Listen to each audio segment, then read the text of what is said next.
Gopijana Vallabha Girivardhari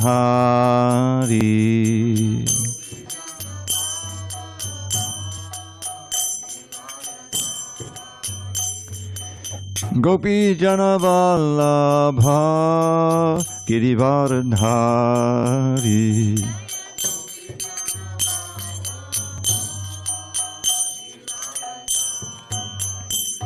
Yashodanandana Pradjana Ranjana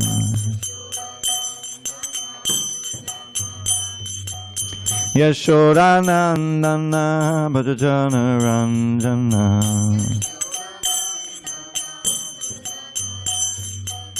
Yamuna Tira Vanachari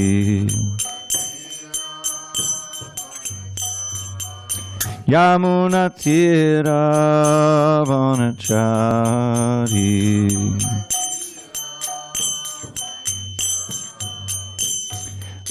Hare Krishna Hare Krishna Krishna Krishna Hare Hare Hare Rama Hare Rama Rama Rama Hare Hare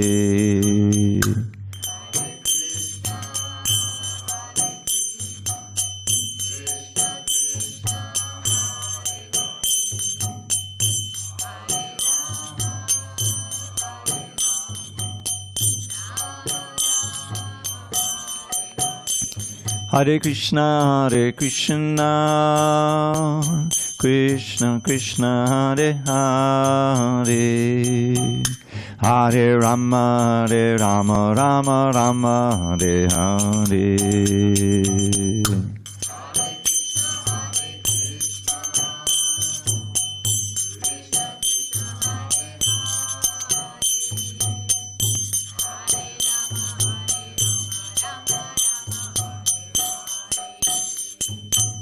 Hare Krishna, Krishna Krishna, Hare Hare, Hare Rama, Rama Rama, Hare Hare.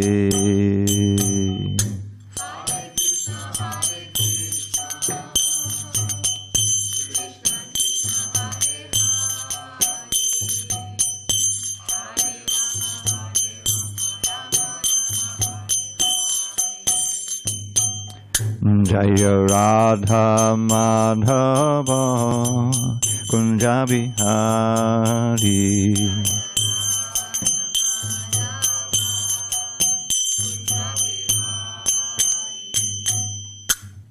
Jai Om Vishnupad Paramahamsa Parvadikacharya Ashtotar that Sri Srimad His Divine Grace Srila A.C. Bhaktivedanta Swami Prabhupada Ki Jai.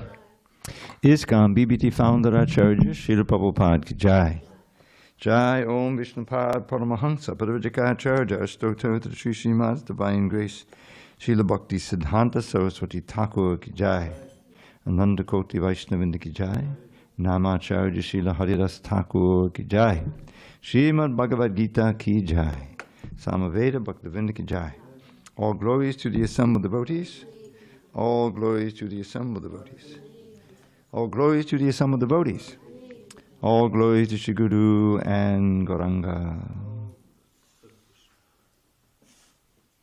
Om Namo Bhagavate Vasudevaya. Om Namo Bhagavate Vasudevaya. Om Namo Bhagavate Vasudevaya.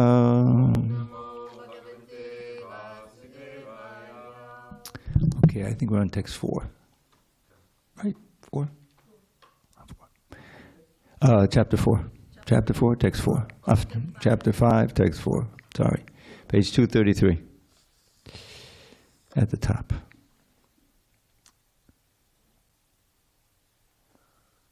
Okay. On this 25th day of June, 2025 in San Diego, we're reading from Srimad Bhagavad Gita as it is, translation and commentary by His Divine Grace A.C. Bhaktivedanta Swami Prabhupada. And we are in chapter 5, entitled Karma Yoga, Action in Krishna Consciousness. Text number 4 at the top of page 233. Sankhya Yoga Pratag Bala Pravadanti Napandita Ekamapyastitak Samyag Ubayo Vindate Palam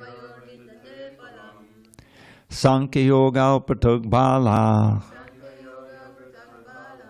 Pravadanti Napandita Ekamapyastitak Samyag Ubayor Vindate Palam Sankhya Yoga Pratag Bala Pravadanti Napandita Ekamapyastitak Samyag Ubayor Vindate Palam.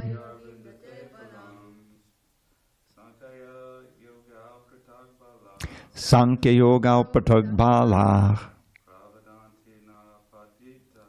Pravadanti Napandita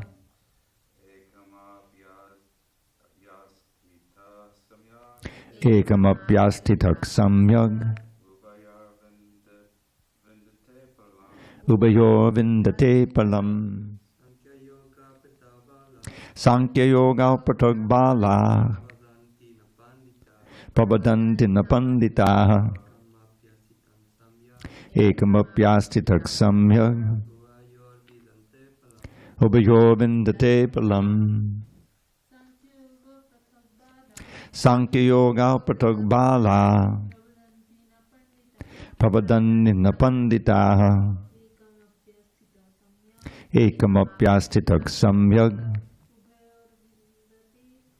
Ubayor Vindate Palam. Sankhya Yoga Pratag Bala Pravadanti Napandita Ekamapyastitak Samyag Ubayor Vindate Palam. Anyone online? Guess not. Sankhya, analytical study of the material world. Yoga, work in devotional service. Pratag, different. Balaha, the less intelligent. Pravadanti, say. Na, never. Panditaha, the learned. Ekam, in one. Api, even. Astitaha, being situated. Samyak, complete. Ubayoho, of both. Vindate, enjoys. Palam, the result. Translation. Only the ignorant speak of devotional service, karma yoga, as being different from the analytical study of the material world, Sankhya. Those who are actually learned say that he who applies himself well to one of these paths achieves the results of both. Purport. The aim of the analytical study of the material world is to find the soul of existence. The soul of the material world is Vishnu, or the Supersoul. Devotional service to the Lord entails service to the Supersoul. One process is to find the root of the tree, and the other is to water the root. The real student of Sankhya philosophy finds the root of the material world, Vishnu, and then in perfect knowledge engages himself in the service of the Lord. Therefore, in essence, there is no difference between the two, because the aim of both is Vishnu. Those who do not know the ultimate end say that the purposes of Sankhya and Karma Yoga are not the same. But one who is learned knows the unifying aim in these different processes. Om Jnana Timirandasya Jnanandana Shalakaya Chakshur Unmilitam Mena Tasmai Shri Gurave Namaha. I was born in the darkest of ignorance, but my spiritual master Srila Prabhupada opened my eyes with the torchlight of knowledge. I offer humble obeisance to him and to all members of Shri Parampara, the disciplic succession. So, Sankhya Yoga. Now, we don't practice Sankhya Yoga directly, but if you carefully study the Bhagavad Gita and Srimad Bhagavatam, you'll see that in both books, there is a careful explanation of what this material world is and who we are. And we are spiritual beings in the material world and its different variety and what the origin is. So in the teachings of Lord Chaitanya the Sanatana Goswami, he divides the three, and those are the most extensive teachings you'll find in the Chaitanya Charitamrita, most detailed teachings. It's 3 or 4 chapters in the Madhya Lila. And he, at one point he says that there's 3 divisions of knowledge in all the Vedas. And that's what it constitutes. Any genuine Vedic literature, such as Bhagavad Gita, Bhagavatam, or others, they have to deal with these 3 divisions of knowledge. And what are they? Sambandha, Abhidheya, and Prayojana. Sambandha means is if you're going to find Sankhya in devotional philosophy, you'll find it in the Sambandha section. Sambandha means understanding relationship. The word Sambandha means relationship. Relationship with who and with what? The first relationship with the Lord. Where does everything come from? That's the first question of the Vedanta Sutra, right? Is that we're human beings. We should ask, how did I come to be? And who am I? And where did everything come from? That's the thing. So that's part of Sankhya. You're analyzing. Sankhya in one sense means to count. So we analyze, okay, we have these 8 material elements, right? Earth, water, fire, air, ether, mind, intelligence, and false ego. Those are material elements. They're dealt with in the 7th chapter, Krishna says. So, but they just didn't exist automatically. They are Krishna's energies. They're part of his different energies. He has 2 divisions of energy, or say 3. He has the internal energies, the spiritual energies, such as Radharani, who's Ladani Shakti, pleasure potency personified.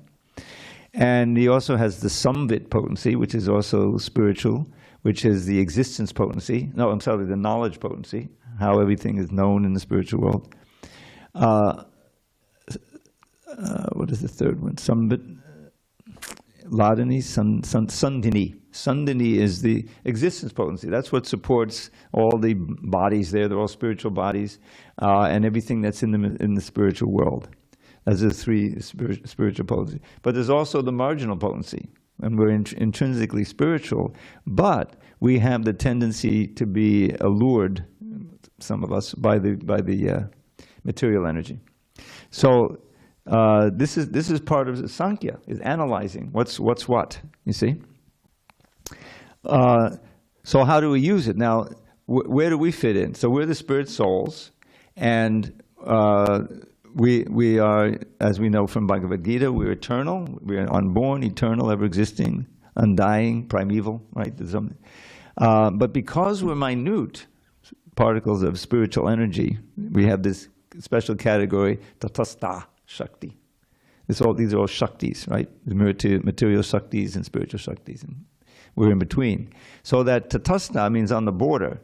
We can be attracted by the material energy, but our real constitutional position is to stay in the spiritual energy. And the majority, vast majority of living entities never come down here. They've been very happily enjoying the spiritual world forever. But we made the mistake of getting curious, curiosity killed the cat and that whole thing. And so we got attracted to the material world, and here we are, so many eons later. So, understanding how all this is working, this is part of Sankhya. But it's not just for the, out of the curiosity. The knowledge has to result in our determination to perform certain activities. That's why it's called karma yoga, action and Krishna consciousness. So the Krishna consciousness part is part of the knowledge, right? Krishna, yourself, this world. So what do I do about it? Well, when I act, I have to act in my constitutional position, not my artificial position as a soul covered by the material energy and illusion, you see. So that's why the ignorant speak of devotional service, karma yoga, as being different from the analytical study of material world, because they depend on each other. The idea, last chapter was called transcendental knowledge, but there was so much in there about activity, right? What is karma? What is vikarma? What is akarma? You remember that? So karma was prominent in there, but action that's not based on knowledge of what's what is just going to keep you more and more entangled in the material world. So when we act based on the transcendental knowledge that Krishna speaks and he imparts to the world, is that activity that can result in our liberation, in actually moving toward the goal of life.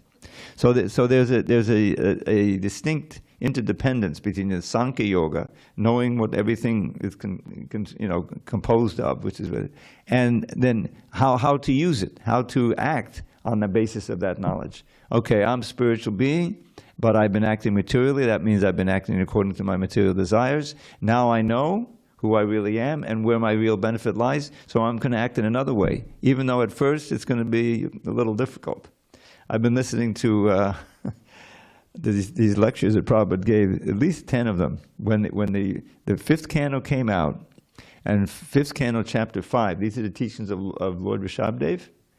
And he saw how valuable that was, and wherever he went in India, he would go to the different cities and have different programs, and he would speak again and again on that first verse. So it's worth, and it all fits together. So what Rishabhdev says is there, Nayam deho dehabhajang naloki. Is anyone conversing with this verse at all? You may not have it memorized now. Okay, I'll explain it. It's very important. Nayam deho dehabhajang nirloke kashtan kaman arate vidbhujange topo divyam putraka yena sattvam shuddye yasmad brahma saukyam tvanantam. So here he's giving a vast contrast. You find that there's so many verses, how do you teach someone? By contrast, this is good, this is bad. Or why is this bad? Because it'll make you sick and you'll become, and this is good because it'll build good health, So the contrast is how you learn. So he starts out with the word not. You see, na ayam. Ayam means this body, this human body. Nayam deho, body, dehabhajang nirloke, one who has taken his birth in a human body, you see. So he's speaking to his 100 sons. Nayam dehabhajang nirloke, kashtan kaman, means, kashtan is hard work, for the sake of sense pleasure, kaman, fulfilling your material desires, you see, which arhate, for the sake of that, and then which he compares to, he doesn't mince words, vidbhujange, which the kind of happiness that the hogs enjoy, eating all kinds of abominable food stuff, which I won't mention, which you all know. And who wants to be a hog, right? In other words, you're no better than a hog if all you're doing is working hard for sense gratification. Prabhupada says you're sleeping on the 24th floor of a skyscraper building, and having sex in a hotel, or the hogs are doing it in the street, but it's the same activity, So human life should not be spent for that. So okay, what's the alternative then? So the alternatives, topo divyam putraka, or sons, he speaks to his sons, putraka. One has to perform austerities. But not any austerities, because materialists are performing all kinds of austerities. Look at Hiranyakashipu. No one even wants to perform those austerities. He was all motivated by, I'm going to be the most powerful one. I'll be the master of the universe, right? And he did this incredible yoga, and the story. So he became super powerful, and indeed he was able to rule the universe for some time, until you know what happened. So austerity itself is not virtuous or not. What's the end of it? What kind of austerity? That's why I say divyam, divine, transcendental, for that purpose. Like we perform austerities, but they're not actually nearly the kind of austerities that you find the Ashtanga yogis practicing. That's why Arjuna says in the next chapter, I can't do that. I'm a Kshatriya, I'm involved in all these things. I'm a householder, So we don't have to do it, but we do have to practice those austerities that are recommended in the Shastra and the Guru, and will actually purify us. So that's the thing. Tapo divyam putraka, yena, by which sattvam shuddye. Your sattvam here means your existence, and shuddye means purify. To purify your intelligence, your mind, your senses, everything becomes purified, your body, So what's the advantage of that? Here's the punchline. Yasmad, from which purification, Brahma Saukyam Tvanantam. You will be eligible to enjoy more and more of spiritual happiness, which doesn't end, which is not limited. It has no boundary. In other words, it's ever increasing, and it doesn't have an end. So that we don't know of that kind of happiness. Everything in material happiness always has a beginning and an end. And that's why in this chapter, this is the chapter where my favorite Bhagavad Gita verse that I quote all the time will appear. Text 22. which is, I have to really review these verses more. Yehi sangsparjajam boga. Dukayonaya evate. Adyandavantam konteya nateshu ramate bada. This is the opposite of anantam, endless happiness.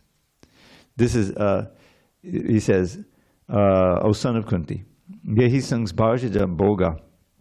That happiness which is due to the contact of the senses with the sense object. This is the definition of sense gratification, you see. The wise do not take part in that. The wise do not take part in the happiness that is due to the senses contact with the sense object. O son of Kunti, such pleasures are the source of all miseries, and they have a beginning and an end, which is part of the misery of them, and therefore the wise do not delight in them. So then where do they delight? We're part and parcel of Krishna.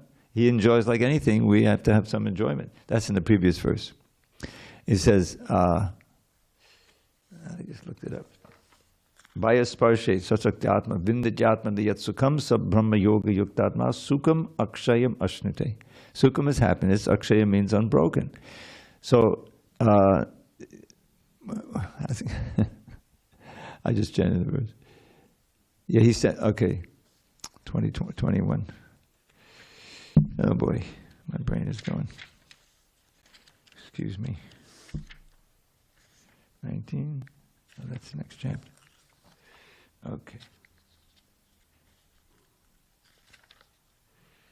Bias sparseshu. So bias is the sparsha, what's touching. External contact. Asaktatma. These are the bhakti yogis. They're not attracted to that. Vindat yatmana yat sukham. They're always enjoying the happiness within. How? Brahma yoga yuktatma sukham akshayam ashnute. By linking up to Brahman, in this case Supreme Brahman is Krishna. Yuktatma, linking your soul, yourself, up to the Supreme Brahman Krishna through devotional service. What do you enjoy? Sukham akshayam ashnute. Enjoy unbreakable happiness. So this is the promise. The greatest happiness, ever increasing, never ending. Say, yeah, right. People say, yeah, that's Pollyanna. They can't. You guys are fooling yourself. No, but that's where the parampara comes in. This is Bhaktivinoda Thakur's disappearance day. So we're going to say, well, he believed in this, but he was, he went down the wrong path. What are you talking about? He's this towering intellect, and he showed by his life. He was preaching, and he had so many children, but he was still the seventh Goswami. They gave him the name the seventh Goswami, even though he had 14 children, and he really didn't retire until the last few months of his life. But he was detached, and what children, Not only Bhaktisiddhanta Saraswati Thakur was one of his children, Bimala Prasad, but he had other children who were very advanced. Lalit Prasad was another one. So anyway, so here what Krishna is saying, only Bala means childish people, actually, less intelligent, say that the result of Sankhya Yoga is different from, what is it? That's Sankhya and Yoga? Yeah, the two. Sankhya, which is this analytical study of material world, and Yoga, work in devotional service. Here Yoga means Bhakti Yoga. So you'll find in the teachings of Lord Kapila Dev, there's a chapter there called Sankhya Yoga, where he analyzes just how things came about. Who knew? I mean, I remember when I first went to India in '75, the third canon was then in 4 volumes. And that was the only book I took, that 4th volume, which has the teachings of Lord Kapila Dev in it. It was just so fascinating. How the false ego, influenced by the mode of goodness, produces the mind. And the false ego, but you would think, and the false ego in contact with the mode of goodness produces the intelligence. The mode of passion, the mode of passion produces the intelligence. And then the mode of ignorance produces all the senses and sense objects, like that. And that's how does that work? Well, it's just you have to, read the purports and everything. But it was just so fascinating to me. And he describes life in the womb. He describes the development of the fetus and everything. Well, how did they know that? You know, they didn't have any scientists. You know, weren't. Anyway, it really increased my. I'll be honest with you, my faith in the Bhagavatam. They could describe that. You know, and then the situation where the living entity is in there, and he's praying to the Lord. Oh, never again. You know, now I know how I got in here. My Lord, I'm going to worship when I get out. No problem. You know, please let me. You know. But then the shock of being birthed, of being born, is you forget everything. So if you haven't been fortunate enough to be born in a family of devotees, then you know you'll be in Maya until the devotee approaches you in the airport or in the park with a book, and you have a chance to get this knowledge. Okay, so let's not be foolish. We'll go on and learn more about this karma yoga, action in Krishna consciousness. Yat sankhya prapyate sthanam tad yoga rapi gamyate ekam sankyam cha yogam cha yak pashyati sapashyati. One who knows that the position reached by means of analytical study can also be attained by devotional service, and who therefore sees analytical study and devotional service to be on the same level, sees things as they are. Purport.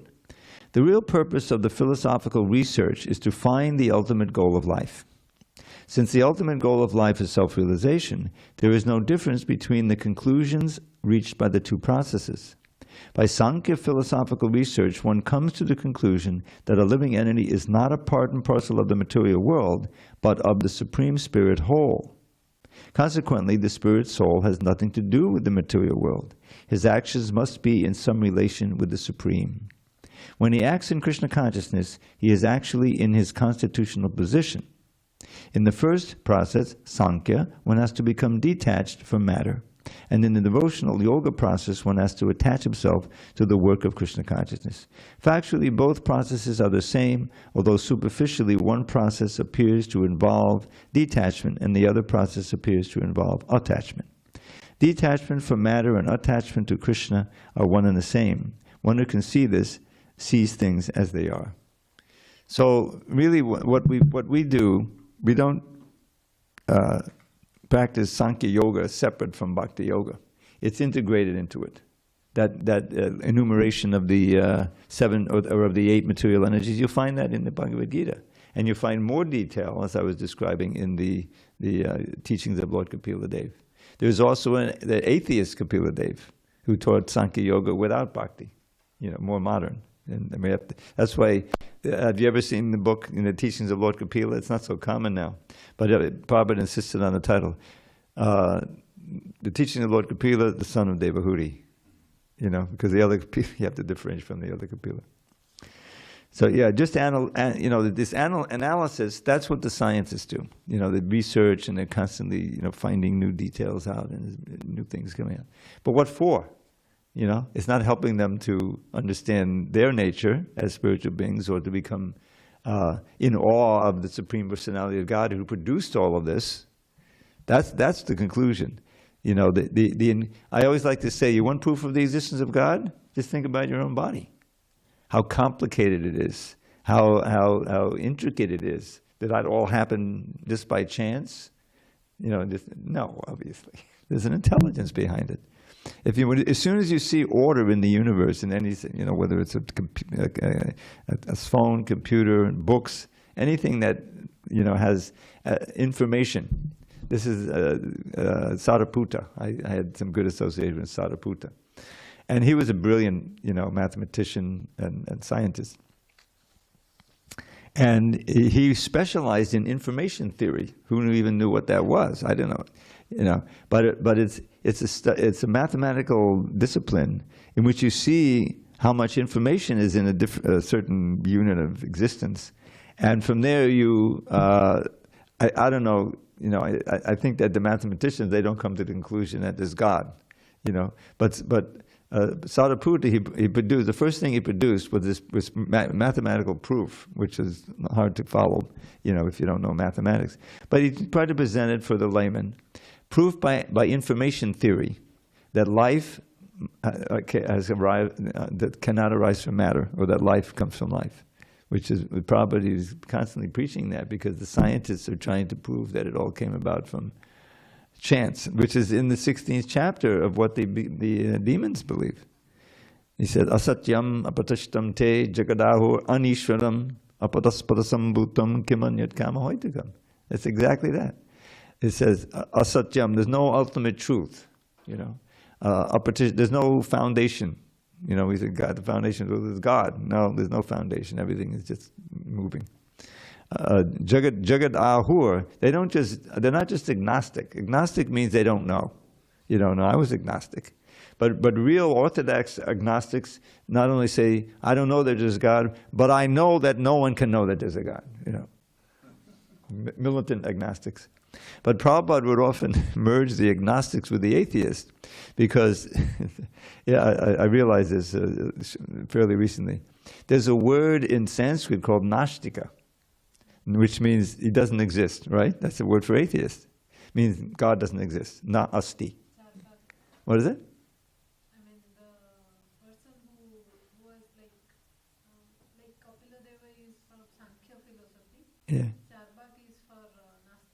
There's an atheist Kapila. Atheist, yeah.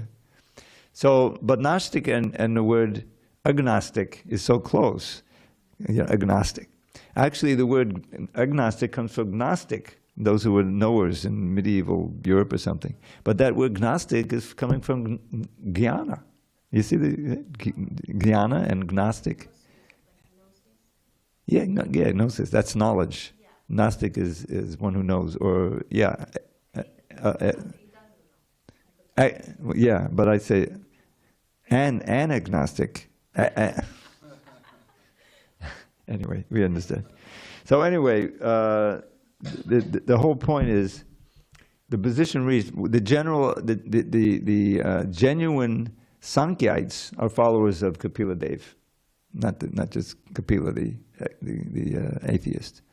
Kapila Dev, the son of Devahuti, and of course he's, as I've given, his first teachings are the 8 verses about the importance of association with sadhus. And who's a sadhu? Kapila Dev revealing his divinity. He says, "Maya ananyeva bhavena bhaktim kurvanti ye jadam." Those who worship me with undeviating mind. You know, so we're talking about bhakti. And the Sankhya is within the context of bhakti, not that it's a separate discipline. That's the whole point. Okay, because what's the purpose of philosophical research? That's the first part of the purport here. We always have to remember, what is that ultimate goal that we're looking for? We're looking for, you know, understanding of God and returning to our original position as servants of God. If what we're doing isn't related to that, then it's keeping us tied to this material world. So that includes philosophical research that doesn't have God at the end. You know, there's so much, you know, atheistic stuff. So the real purpose of life is to find the ultimate goal of life. That's a very important sentence. Text 6. Sannyasastu mahabaho dukkhamaptam ayogataha yoga yukto bhunir brahma nachadena digacchati. Merely renouncing all activities, yet not engaging in devotional service of the Lord, cannot make one happy. And actually, Prabhupada uses a strong phrase here in the word by words, afflicts one with distress. It's not that it doesn't make you happy, it afflicts you with distress. But, you know, this is okay. But a thoughtful person engaged in devotional service can achieve the supreme without delay. Purport. There are 2 classes of sannyasis, or persons in the renounced order of life. The Mayavadi sannyasis are engaged in the study of Sankhya philosophy, whereas the Vaishnava sannyasis are engaged in the study of Bhagavatam philosophy, which affords the proper commentary on the Vedanta Sutras. The Mayavadi sannyasis who study the Vedanta Sutras but use their own commentary called Sharirika Bhashya, written by Shankaracharya. They also study. The students of the Bhagavad school are engaged in the devotional service of the Lord according to Pancharatriki regulations, and therefore the Vaishnava sannyasis have multiple engagements in the transcendental service of the Lord. The Vaishnava sannyasis have nothing to do with material activities, and yet they perform various activities in their devotional service to the Lord. But the Mayavadi sannyasis, engaged in the studies of Sankhya and Vedanta and speculation, cannot relish the transcendental service of the Lord. Because their studies become very tedious, they sometimes become tired of Brahman speculation, and thus they take shelter of the Bhagavatam without proper understanding. Of course, they just skip it to the rasa dance section in the 10th canto. Consequently, their study of the Srimad Bhagavatam becomes troublesome. Dry speculations and impersonal interpretations by artificial means are all useless for the Mayavadi sannyasis. The Vaishnava sannyasis who are engaged in devotional service are happy in the discharge of their transcendental duties, and they have the guarantee of ultimate entrance into the kingdom of God. The Mayavadi sannyasis sometimes fall down from the path of self-realization and again enter into material activities of a philanthropic and altruistic nature, which are nothing but material engagements. Therefore, the conclusion is that those who are engaged in Krishna-conscious activities are better situated than the sannyasis engaged in simple speculation about what is Brahman and what is not Brahman, although they too come to Krishna consciousness after many births. So many of us may have been Mayavadis in our past life, but in this birth, no more, right? Okay. So, dukkhamaptama yogata, renunciation, sannyasa is like ideal renunciation. Without yoga, without bhakti yoga, brings misery, unhappiness. That's part of this verse that I always quote, Yen yeda bindaksha vimuktamaninas. These are the demigods preaching or praying to Krishna as he's in the womb, he's about to take birth. So they're hidden, a hidden spot in the dungeon there, and these prayers they're offering, they're recorded in the Bhagavatam 10th canto. So Prabhupada would always quote this one, Ye and yeda bindaksa vimuktamaninas tvayastabhavad abhishuddha buddhiya aduha Kṛṣṇa param padang tata patantya do anadritya smarangaya. That besides the devotees who relish service to you at every moment, there are others, O lotus-eyed Lord, who are think themselves liberated, but their intelligence is not yet purified, and they're averse to serving your lotus feet. So even though some of them, not all of them, some of them, by great effort, Kṛṣṇa, austerity, I always, I mean, we're happily chanting and dancing here, taking prasadam. This is not such a big austerity to come to the class. I mean, it's not like going into the desert in the summertime and meditating with fires all around you. If it's tough, let's make it tougher. It's wintertime, let's go to Gangotri, where the Ganges starts up in the Himalayas. We'll dive in there and take a bath. Break the ice and go in. That way I'll make more advancement. So that's this punishment of the body like this is not really part of bhakti. So, but even if they can get up to Brahman, realization, they fall down again because it's boring. There's nothing to do up there except relish how I'm not going to take birth again. But how long can you go on with that? You want some activity, right? So they come down and if they're nice, they'll do some social work. They'll start a hospital or something. But that's ultimately material. If it's just on, if there's no Krishna conscious content to it, So that's the problem with sannyas without yoga, without bhakti yoga. Yoga yukto vishuddhatma vijitatma jitendriyaha sarvabhutatma bhutatma kovan apinalipyate. One who works in devotion, who is a pure soul and who controls his mind and senses, is dear to everyone, and everyone is dear to him. Though always working, such a man is never entangled. And this sarvabhutatma bhutatma, he's compassionate because you see, they're just like me. If you understand you're a soul and everyone else is a soul, but that person is suffering for lack of Krishna consciousness, then you want to give him Krishna consciousness. This was Prahlad's famous verse. It's perfectly apt, verse. Prayena deva munayosava mukti kama maunam charandi vijaneta padarthanishta. He's describing the impersonalists there. For the most part, these munis, Prayadeva Munio, Svamukti Kama. They're lusty after their own liberation.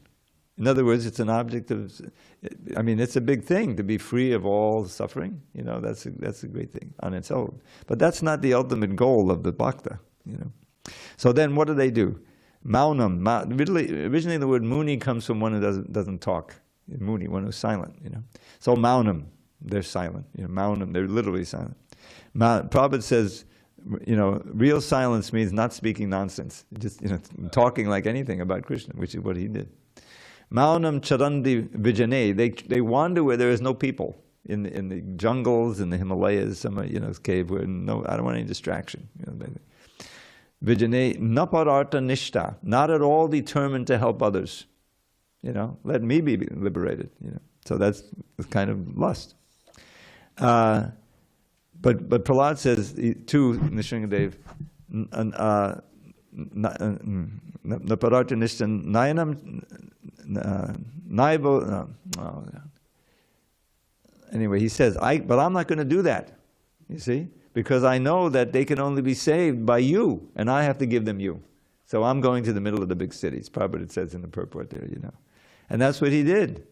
You know, when he retired, when he came to America, he didn't say, "Oh, let me go to a park somewhere and just be alone." You know. No, he came here to preach in New York City, a bustling city, you know, like anything. So because that's where all the people are. So he's looking for you know, some receptive souls so that it could spread in the middle of New York City. And from there it spread everywhere. So that's the difference between the Svamukti Kamis and the Bhaktas. They're not just after their own liberation, they're after everyone's liberation. So, what is that? You know this phrase. Sarve Sukhano Bhavantu. Sukhina.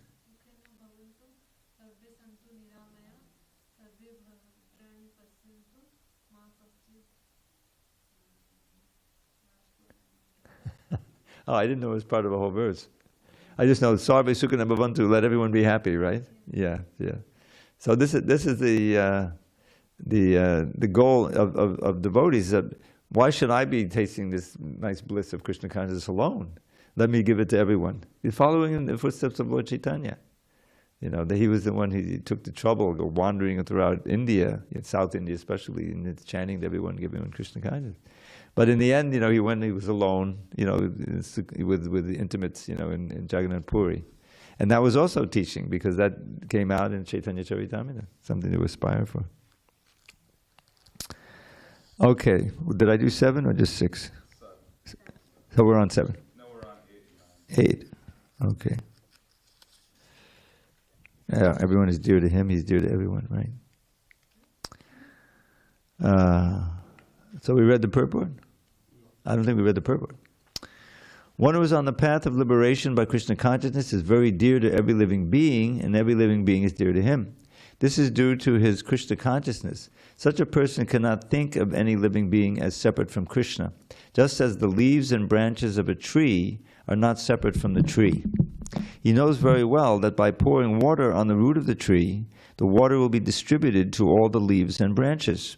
Or by supplying food to the stomach, the energy is automatically distributed throughout the body. Because one who works in Krishna consciousness is servant to all, he is very dear to everyone. And because everyone is satisfied by his work, he is pure in consciousness. Because he is pure in consciousness, his mind is completely controlled. And because his mind is controlled, his senses are also controlled. Because his mind is always fixed on Krishna, there is no chance of his being deviated from Krishna. Nor is there a chance that he will engage in his senses in matters other than the service of the Lord. He does not like to hear anything except topics relating to Krishna. He does not like to eat anything which is not offered to Krishna, and he does not wish to go anywhere if Krishna is not involved. Therefore his senses are controlled. A man of controlled senses cannot be offensive to anyone. One may ask, why then was Arjuna offensive in battle to others? Wasn't he in Krishna consciousness? Arjuna was only superficially offensive because, as has already been explained in the 2nd chapter, all the assembled persons on the battlefield would continue to live individually as the soul cannot be slain. So spiritually, no one was killed on the battlefield of Kurukshetra. Only their dresses were changed, meaning only their bodies were changed, by the order of Krishna, who was personally present. Therefore, Arjuna, while fighting on the battlefield of Kurukshetra, was not really fighting at all. He was simply carrying out the orders of Krishna in full Krishna consciousness. Such a person is never entangled in the reactions of work. So this is Prabhupada's, he's describing pure devotion there in this whole purport. And the idea is that if one is really Krishna conscious, then whatever he does, he'll be identifying with the needs and the desires of Krishna. And so, okay, it's 3:30. I got to get up. I got to go to Mangalarti. I'm supposed to. I've got the instruction, and it's so nice to see the deities there. I'm going to see the devotees will chant. So that's the austerity. And after a while, it's just a habit. It's not. It doesn't continue. More and more austerity, more and more difficult austerity. The austerity that we have, and some of them can be, daunting. They become dear to you because these are ways in which you really show your devotion to Krishna.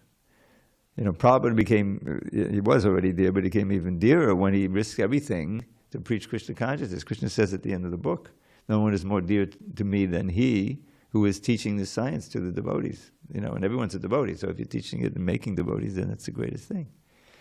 So all that effort, is where, on the material side, you do something very, very hard, and you get some fruit, some money, and use it for sense gratification. But then what happens if you work really hard and, you don't get the fruit? And so, I wasted all that time in this business. I could have been investing over here, But for a devotee, if he's genuinely trying to do devotional service, even if it may fail or not come to fruition, it's still a success because your heart's in the right place, because you tried your best, And then if you keep trying, Krishna will give you more ability to actually perform the service properly. So that's why it's so auspicious. And then even in old age, when it says, oh, no, I can't do this anymore. I used to do that, I can't do this anymore. What use is my life, But the point is that, you can always chant Hare Krishna, Krishna, Krishna, Hare. And if you're really, sincere, and you've been sincere, then that alone will keep you on a positive, frame of mind, even as you have to finally leave the body. So that's and I've seen it, amongst devotees who are not, from India or anything. They were godbrothers who joined in the same place. I remember this one devotee, Radhanath Das, not Radhanath Swami, obviously. And I don't think there's anyone here really.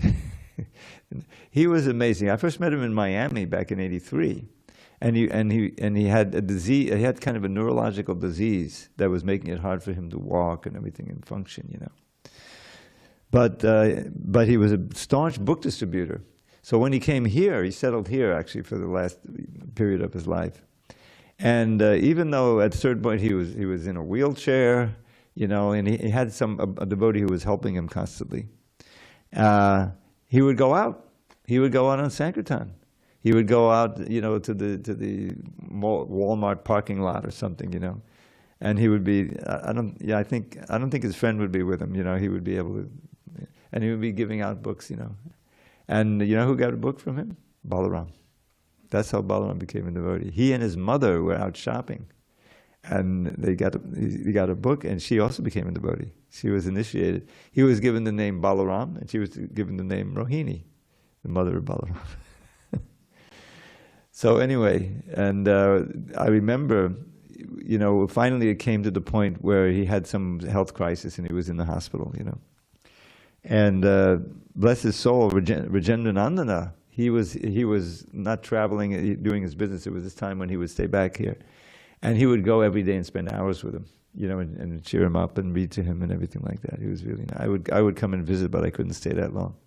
But then what happened was, he's in the hospital like that, and the doctor said, well, you can be discharged. You're not terminal here. But you're going to have to have this breathing machine all the time. What a life, we wouldn't be able to go out on Sankirtan. So he said, no, forget that. I just basically pull the plug. But he wanted to plan it. So he asked me to come and chant. He invited all the devotees to come. So I said, he said, well, when can we do it? Can we do it on Friday? I said, no, I'm flying out to Alachua Friday morning, you know. All right, we'll do it on Thursday. You know, so it's just like he was choosing the time. So he told all the devotees, you know, and I remember, you know, the kirtan, you know, and the doctors came and gradually turned off the machines, you know. But Rohini was there with Balaram, and I remember Rohini, you know, going to the bed and, you know, just expressing to him how appreciative she was that he gave him, you know, that book and started him off. And so many people got books from him, you know.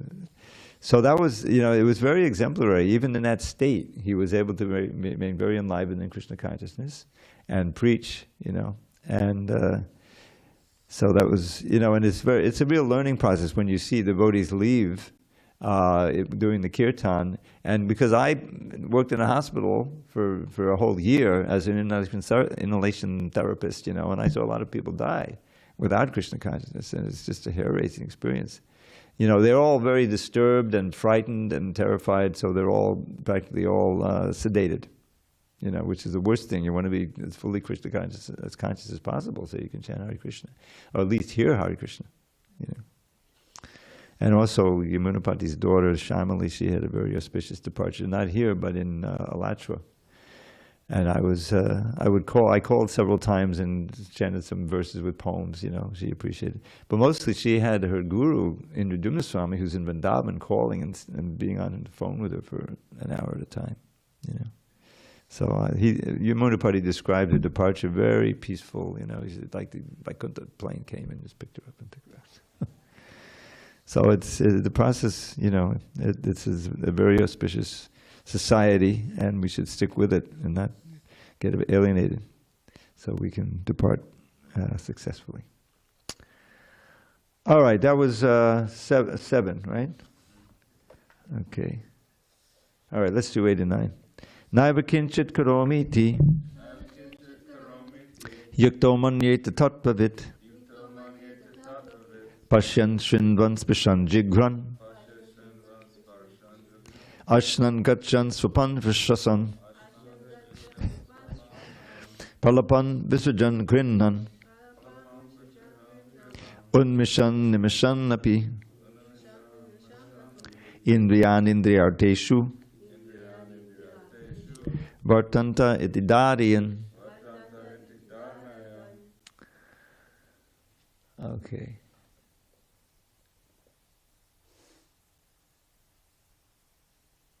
Okay, I'm going to give you the revised version of this translation because it's been revised.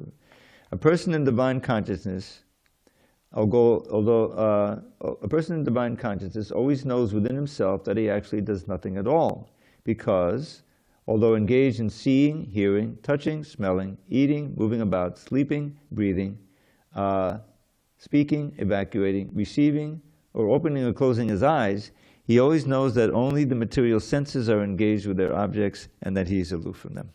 Purport. A person of Krishna consciousness is pure in his existence, and consequently he has nothing to do with any work which depends upon 5 immediate and remote causes: the doer, the work, the situation, the endeavor, and the fortune.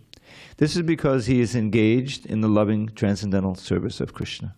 Although he appears to be acting with his body and senses, he is always conscious of his actual position, which is spiritual engagement. In material consciousness, the senses are engaged in sense gratification, but in Krishna consciousness, the senses are engaged in the satisfaction of Krishna's senses. Therefore, the Krishna conscious person is always free, even though he appears to be engaged in affairs of the senses. Activities such as seeing and hearing are actions of the senses meant for receiving knowledge, whereas moving, speaking, evacuating, etc.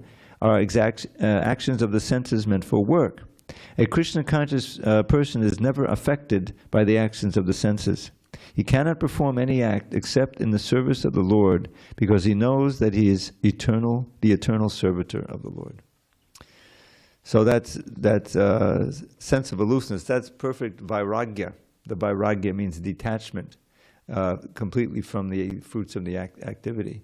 So that only comes, perfect vairagya only comes when all your activities, both of the knowledge acquiring senses and the active senses, are connected with Krishna, with the service of Krishna. And so that's what we should strive for. It's pure devotion. It's a gradual process. It may take a couple of lifetimes, but it's worth striving for. Okay, she's got.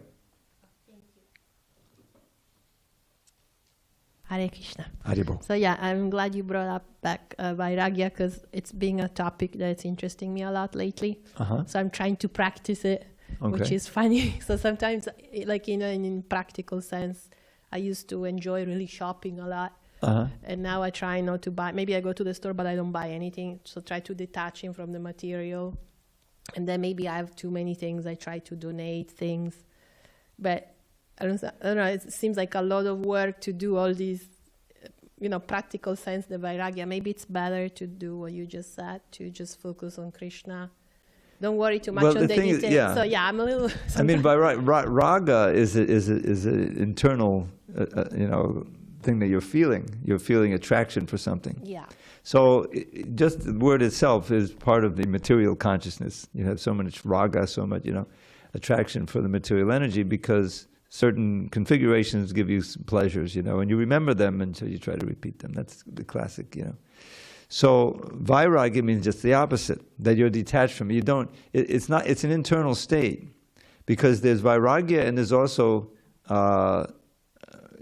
tyaga, you see? Tyaga means literally giving up.